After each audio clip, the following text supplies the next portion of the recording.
ಸ್ವಲ್ಪ ಹಿಂದೆ ಯಾರ್ಯಾರಿಗೆ RTGS ಮುಖಾಂತರ ಮಾಡಲಿಕ್ಕೆ ಆಗ್ತಾ ಇಲ್ಲ ಅವರು ಡಿಮಾಂಡ್ ಡ್ರಾಫ್ಟ್ ಕೊಟ್ಟರೆ ಅದು ತೊಗೊಳ್ತೀವಿ. ಚೆಕ್ ತೊಗೊಂಡ್ರೆ ಅದಕ್ಕೆ ಲೆಕ್ಕ ಇರಲ್ಲ, ಯಾಕೆಂದರೆ ಅದು 30ನೇ ತಾರೀಕು ಆಮೇಲೆ ಇದರ ಲೆಕ್ಕ ಇರುತ್ತೆ. ಡಿಮಾಂಡ್ ಡ್ರಾಫ್ಟ್ ಇದ್ದರೆ ತೊಗೋತೀನಿ.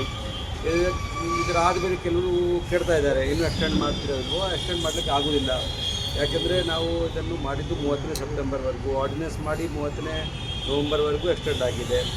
ಹೀಗಾಗಿ ಈಗ ಇದಕ್ಕೆ ಎಕ್ಸ್ಟೆನ್ಷನ್ ಇಲ್ಲ. ಸೋಮವಾರದಿಂದ ಯಾವ ರೀತಿ ಇರುತ್ತೆ ಹೆರಿಗೆ ಕಟ್ತಾ ಇರೋದು? ಅದು ವಾಪಸ್ ಇದು ಬರುತ್ತೆ. ನಮ್ಮದು ಇಂಟ್ರೆಸ್ಟ್ ವೇಬರ್ ಏನಿತ್ತು ಅದು ವಾಪಸ್ ಇಂಟ್ರೆಸ್ಟ್ ಪೇಮೆಂಟ್ ಸ್ಟಾರ್ಟ್ ಆಗ್ತದೆ ಮತ್ತು ಪೆನಾಲ್ಟಿನೂ ಬರುತ್ತದೆ. ಹೀಗಾಗಿ ನಾವು ಲೆಕ್ಕ ಮಾಡಿ ಒಂದು ಹೇಳಿದ್ದೀವಲ್ಲ, 25,000 ಇದ್ದರೆ ಈಗ ಡಿವಿಷನ್ನಲ್ಲಿ ಅದಕ್ಕೆ 63,000-65,000ವರೆಗೂ ಬರ್ಬೋದು. ಸರ್, ಈಗ ಮೊದಲನೇ ಟಾರ್ಗೆಟ್ ಕಮರ್ಷಿಯಲ್ ಬಿಲ್ಡಿಂಗ್ ಅಂದರೆ ಕೋರ್ಟ್ಗೆ ಹೋಗಿ ಅಪಾರ್ಟ್ಮೆಂಟ್ ಅರೇಂಜ್ ಮಾಡ್ತಿರುತ್ತೆ. ಯಾಕೆಂದರೆ ಅದು ಮನೆಗಳಿಗೆ ಸೀಲ್ ಮಾಡುವುದು ಅಷ್ಟೇ ಸುಲಭ ಅಲ್ಲ, ಜನರಿಗೆ ಕೂಡ ತೊಂದರೆ ಉಂಟಾಗ್ತದೆ. ಮತ್ತು ನಮಗೆ ಮೇಜರಾಗಿ ದುಡ್ಡು ಬರುವುದು ಕಮರ್ಷಿಯಲ್ ಎಂದನೇ. ಹೀಗಾಗಿ ಅಲ್ಲಿಗೆ ಸೀಲ್ ಮಾಡ್ತಾಯಿದ್ದೀವಿ. ಅಂದರೆ ಕಮರ್ಷಿಯಲ್ ಆ್ಯಕ್ಟಿವಿಟಿ ನಡೆಸ್ತಾ ಇದ್ದಾರೆ, BBMPಗೆ ಕರ ಕಟ್ಟದೇ ಇರುವುದು ಸರಿಯಲ್ಲ. ಇದಕ್ಕಾಗಿ ಅಲ್ಲಿ ನಾವು ಸೀಲ್ ಮಾಡ್ತಾಯಿದ್ದೀವಿ. ಸೀಲ್ ಮಾಡಿದ್ರೆ ರಾಜ್ಯಕ್ಕೆ ಹೋಗ್ತೀವಿ. ಸರ್, ಈಗ ಅಕ್ರಮ ಕಟ್ಟಡಗಳನ್ನು ಗುರುತು ಮಾಡ್ತಕ್ಕ ಹೊಸ ಗೈಡ್ಲೈನ್ಸ್ ಅನ್ನು ಬಿಟ್ಟಿದ್ದಾರೆ. ಇಲ್ಲ ಅಕ್ರಮ ಕಟ್ಟಡಕ್ಕೆ ಹೊಸ ಗೈಡ್ಲೈನ್ಸ್ ಅಂತ ಏನಿಲ್ಲ. ಆದರೆ ಈಗ ಖಾತಾ ಬಿ ಮೇಲೆ ಇದ್ದರೆ ಪ್ರತಿಯೊಂದು ಬಿಲ್ಡಿಂಗೇ ಪೂರ್ಣವಾಗಿ ಇದನ್ನು ಅನಧಿಕೃತವಾಗಿ ಇರುವುದರಿಂದ ಪೂರ್ಣ ಬಿಲ್ಡಿಂಗ್ ತೆಗಿತೀವಿ ಅಂತ ನಮ್ಮ ಸುಮಾರು ADTP AEE ಇದುವರೆಗೂ ಮಾಡ್ತಕ್ಕಂಥ ವಿಚಾರದಲ್ಲಿ ಅದು ಎಷ್ಟು ಸೆಟ್ ಬ್ಯಾಕ್ ವೈಲೇಷನು, ಬೈಲಾ ವೈಲೇಷನ್ ಜಾಸ್ತಿ ಬರಲಿಕ್ಕೆ ಹೋಗಿಲ್ಲ.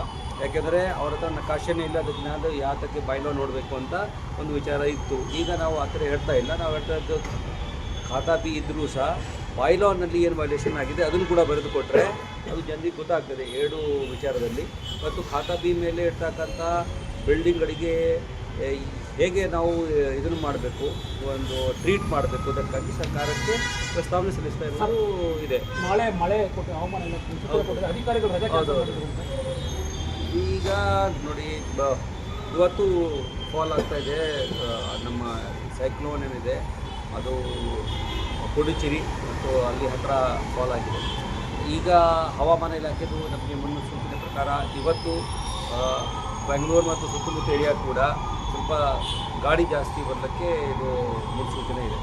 ನಾಳೆ ಮತ್ತು ನಾಳೆದ್ದು ಕೆಲವು ಕಡೆಗೆ ಲೈಟ್ ಟು ಮಾಡ್ರೇಟ್ ಇದೆ ಮತ್ತು ಕೆಲವು ಕಡೆಗೆ ವೆರಿ ಹೆವಿ ರೈನ್ಫಾಲ್ನು ಬರ್ಬೋದು ಅಂತ ಇದೆ. ಈಗ ಯಾವ ಕಡೆಗೆ ವೆರಿ ಹೆವಿ ರೈನ್ಫಾಲ್ ಬರುತ್ತದೆ, ಯಾವ ಕಡೆಗೆ ಲೈಟ್ ಆ್ಯಂಡ್ ಮೀಡಿಯಮ್ ಬರುತ್ತೆ ಅದು ಹೇಳೋದಿಲ್ಲ. ಹೀಗಾಗಿ ನಾವು ಎಲ್ಲರೂ ಫುಲ್ ಎಚ್ಚರಿಕೆಯಲ್ಲಿ ನಮ್ಮ ಸಿಸ್ಟಮ್ಗೆ ಇಟ್ಟಿದ್ದೇವೆ. ಎಲ್ಲ ರಜೆ ಕ್ಯಾನ್ಸಲ್ ಆಗಿದೆ. ಹೀಗಾಗಿ ಮತ್ತು ಕೆಲವು ಅಧಿಕಾರಿಗಳು ಟ್ರೈನಿಂಗ್ ಮೇಲೆ ಹೋಗ್ತಾ ಇದ್ದಾರೆ, ಅವ್ರಿಗೆ ಪರ್ಯಾಯ ವ್ಯವಸ್ಥೆ ಮಾಡ್ತಾಯಿದ್ದೀವಿ. ಬೇರೆ ಯಾರಿಗೂ ರಜೆ ಇಲ್ಲ. ಸರ್, ಈಗ ಬೆಂಗಳೂರಿನಲ್ಲಿರುವಂಥ BMTC ಬಸ್ ನಿಲ್ದಾಣ, ಮೆಜೆಸ್ಟಿಕ್, ಯಶವಂತಪುರ, ಶಾಂತಿನಗರ, ಓವರಾಲ್ ಎಲ್ಲ ಬೆಂಗಳೂರಲ್ಲಿ ಇರ್ತಕ್ಕಂಥ ಎಲ್ಲ TTMC ಬಿಲ್ಡಿಂಗು ಕೂಡ ತೆರಿಗೆ ಕಟ್ಟಿಲ್ಲ. ನೀವು ಪತ್ರ ಬರೆದಿದ್ದೀರಾ ಸಾರಿಗೆ? ನಾವು ಅವ್ರ ಜೊತೆಗೆ 2-3 ಸಲ ಮಾತುಕತೆ ನಡೆಸಿದ್ದೇವೆ. ಅವ್ರಿಗೆ ಯಾವ ಥರದ್ದು ರಿಲ್ಯಾಕ್ಸೇಷನ್ ಕೊಟ್ಟು ಬರೋದಿಲ್ಲ. ಸರ್ವಿಸ್ ಚಾರ್ಜಸ್ನಲ್ಲಿ ಕೊಡ್ಬೋದು. ಅಲ್ಲಿ ಅವರು ಏನು ಕಮರ್ಷಿಯಲ್ ಆ್ಯಕ್ಟಿವಿಟಿ ನಡೆಸ್ತಾ ಇದ್ದಾರೆ, ಕೆಲವು ಅಂಗಡಿ ಕೊಟ್ಟಿದ್ದಾರೆ ಇತ್ಯಾದಿ, ಅದಕ್ಕೆ ನಮಗೆ ಫುಲ್ ಕಮರ್ಷಿಯಲ್ ರೇಟ್ ಕೊಡಬೇಕಾಗಿರುತ್ತೆ. ಅವರು ಏನು ಹೇಳಿದ್ದಾರೆ, ನಮಗೆ ಕೆಲವು ಬಸ್ಸಸ್ ನಾವು ತೊಗೊಳ್ಳುವಾಗ ದುಡ್ಡು ಕೊಟ್ಟಿಲ್ಲ ಅವರಿಗೆ, ಮತ್ತು ಹಿಂದೆ ಲ್ಯಾಂಡ್ ತೊಗೊಳ್ಳುವಾಗ ಲ್ಯಾಂಡ್ಸ್ ಸೈಟ್ ಅಂತ ನಾವೇನು ಬಳಸ್ತಾ ಇದ್ದೀವಿ ಅದಕ್ಕೆ ದುಡ್ಡು ಕಟ್ಟಿಲ್ಲ. ಇದಕ್ಕಾಗಿ ನಮಗೆ ಸ್ವಲ್ಪ ದುಡ್ಡು ಕಟ್ಟಿರಿ ಅಂತ ಹೇಳಿದ್ದಾರೆ. ಆ ಪ್ರಕಾರ ನಾವು ಕೂಡ 2-3 ಕೋಟಿ ದುಡ್ಡು ಕಟ್ತಾ ಇದ್ದೇವೆ. ಅವರು 29 ಕೋಟಿ, ಅವರಿಗೆ ಟೋಟಲ್ 41 ಕೋಟಿ ಇದೆ. ಅವರು ಏನೋ ನಾವು ಅವರಿಗೆ 1,39,00,000 ಲ್ಯಾಂಡ್ಗಳಿಗಾಗಿ, 3,25,00,000 ಅವರಿಂದ ನಾವು ಸುಮಾರು ಬಸ್ಗಳ ಸೌಲಭ್ಯ ವರ್ಷಾಂತರಗಳಲ್ಲಿ ಪಡೆದು ಅವರಿಗೆ ದುಡ್ಡು ಕೊಟ್ಟಿರೋ ಅಂತ ಅವ್ರು ಹೇಳ್ತಾರೆ. ಆ ಪ್ರಕಾರ 5-6 ಕೋಟಿ ನಾವು ಅವ್ರಿಗೆ ಕೊಡಬೇಕು. ಅವರಿಂದ ನಾವು 41 ಕೋಟಿ ಪಡೆಯಬೇಕು. ಹೀಗಾಗಿ 6-5 ಕೋಟಿ ಕೊಡ್ತಾ ಇದ್ದೀವಿ ನಾವು. ಅವರು 27-28 ಕೋಟಿ ಕೊಡ್ತೀವಿ ಅಂತ ನಮ್ಮ ಲೆಕ್ಕ ಪ್ರಕಾರ ಇದ್ದಾರೆ. ರಸ್ತೆ ಗುಂಡಿ ನೋಡಿ, ಈಗ ಸ್ವಲ್ಪ ಹವಾಮಾನ 2-3 ದಿವಸ ಸ್ವಲ್ಪ ನಮ್ಮ ಇದು ಕೆಲಸದಲ್ಲಿ ಹೆಚ್ಚು ಕಡಿಮೆ ಆಗ್ತದೆ.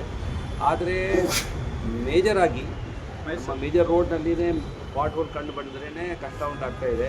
ಈಗ ನಾವು 700 ಕೋಟಿಯಲ್ಲಿ ಏನು ಕಾರ್ಯಕ್ರಮ ಹಮ್ಮಿಕೊಂಡಿದ್ದೇವೆ ಅದು ಕೂಡ ಜನವರಿ ತಿಂಗಳಲ್ಲಿ ಸ್ಟಾರ್ಟ್ ಆಗ್ಬೋದು. ಈಗ ನಾವು ಟೆಂಡರ್ ಕರೆದು ಮಾಡಿದರೆ ಜನವರಿಯಿಂದ ಸ್ಟಾರ್ಟ್ ಆಗ್ತದೆ.